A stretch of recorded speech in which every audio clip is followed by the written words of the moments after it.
ganon.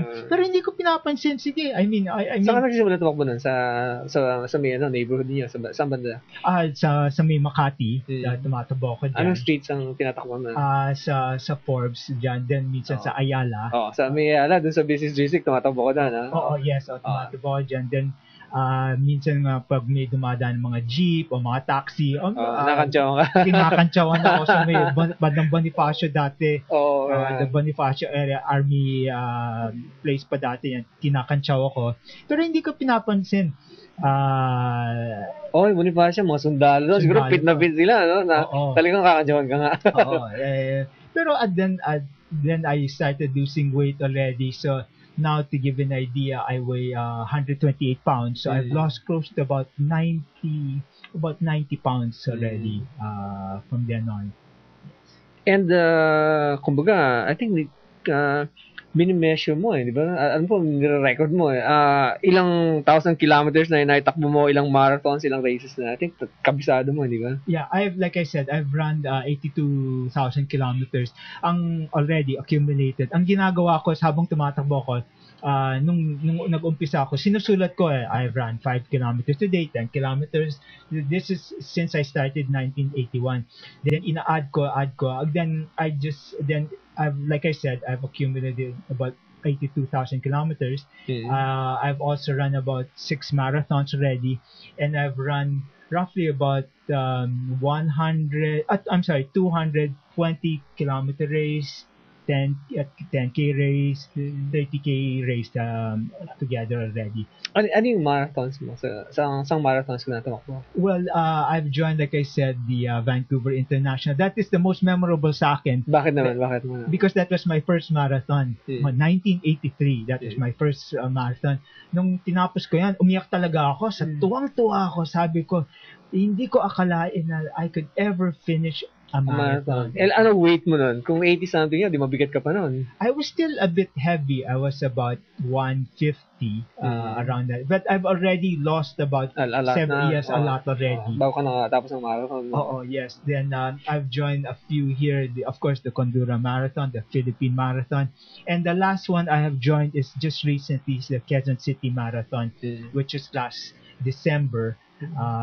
That was a very exciting race also. I think yun world record sa dami ng sumali, di ba? Ilan may sumali nun? Kung hindi ako nagkakamali for the Quezon City Marathon, not very much only. They're roughly around total about 7,000. I think the one you mentioned is the Pasig 10K. I think if I'm not mistaken, we broke the world record for the number of runners who joined Pero sumali ka rin doon? Hindi ako sumali. Sa atin lang tayo lang nag-set. Yes. Yung Simon from 220 pang kumbaga pang biggest loser niya ng timbang na gano'n up to 150 gaano katagal mo na ibaba bago ka nakapag full marathon sa 150? I roughly about 5 months before it really went away. Ang mahirap diyan. Teka muna, 220 to 150, 5 months. Parang imposible yata yan. What happens there is not only because I was running, pero I had to also cut down sa pagkain ko. No? Because hindi mo lang pwede sasabihin tatakbo ako, papayat ako. Hindi. Dapat it's a total change of lifestyle. I had to not naman stop, but eat less rice, sweets, mga night snack. Naku, yan ang talagang delikado. Night snacks? Naku, yun ba ng paborito ko? Kasi ang trabaho ko, something like siguro parang 24 hours ako magtrabaho.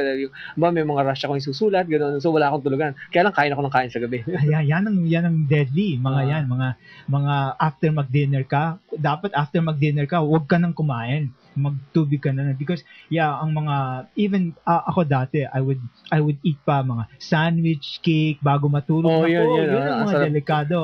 Tapos may either milk or chocolate, ang sarap siya ako sabihin no, di ba? So yun ang inalis mo kailangan. Yan ang inalis ko talaga. Then of course sa umaga I would also eat just very light breakfast, maybe a sandwich or fruits, pero ang kain na want to sawa tinigil ko na, you really have to change your lifestyle. Dahil even if you run araw-araw at hindi mo i-cut ang iyong food intake, wala rin mayayari. So, kailangan talaga bawasan. Oo, bawasan talaga. Oo.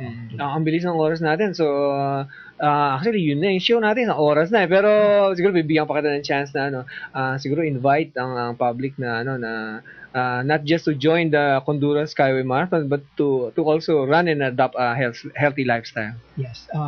I'd like to invite everybody on February 6th, the Honduras Skyway Marathon. We guarantee you that this will be a very exciting event.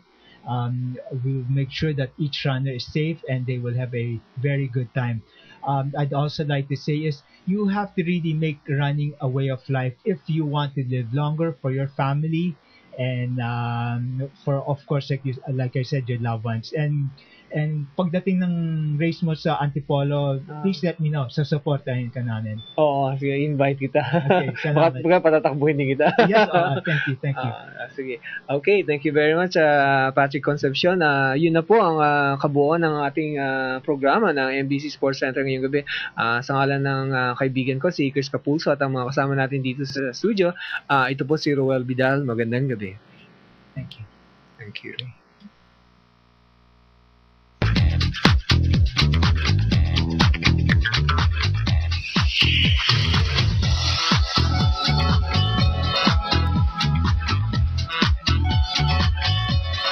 Mga bro, ito ang ating segment na tiyak na kababaliwan.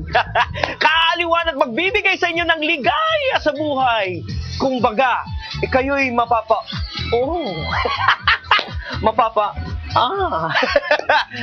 At syempre mga kaibigan, ito ang Watch Nyo!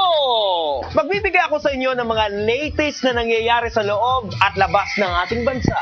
Kasama ang mga balitang weirdo at mga balitang hindi mo akalaing mangyayari na akala mo sa comics lang mababasa. Mga latest gadgets para sa mga barakong tulad ko.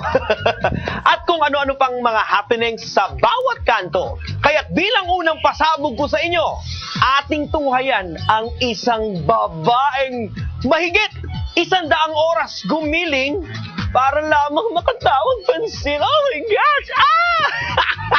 At mukhang talagang kulang sa pansin ang 37 anyos na babae mula sa India dahil umabot lang naman sa 123 oras at 50 minuto ang kanyang paggiling-giling para lamang siya ay makilala. Ngunit kung sa akala nyo siya ay nabigo sa kanyang mitiin, nagkakamali ka dahil, kaibigan, ang Guinness World Record para sa longest dance ay kanyang na-wing! Ting, ting, ting, ting, ting! Ang nasabing babae ay nakilalang si Kalamandalam Himaleta. Ang kanyang isinayaw ng walang kapaguran ay isang classical dance mula sa India. Ayon kay Himaleta, noon pa man ay gusto niyang siya'y makilala. Kaya naman talagang pinilit niyang lagpasan ang longest dance na nauna nang naitala upang siya'y ma-recognize sa kanyang bansa hanggang sa kanyang pagdanda. At alam mo ba kung ano ang kanyang ginawa bago siya sumayaw ng todo-todo? Alay, nag-jogging lang naman siya araw-araw ng 10 oras upang magkaroon ng stamina at tuloy na mahablot ang mithiing titulo. Ngunit, babala lamang sa mga gustong hamunin si Himaleta. Siguradong hindi niyo siya kaya dahil pagkatapos ng habang oras ng kanyang pag-aarangkada ay hindi man lang siya nirayuma. Hanggang sa muli, ako ang inyong kabro na si Diego Bandido mula sa Yes FM na laging Kauna-unahan sa Pilipinas. MBC Manila Broadcasting Company. DZRH, member kapisanan ng mga broadcaster ng Pilipinas.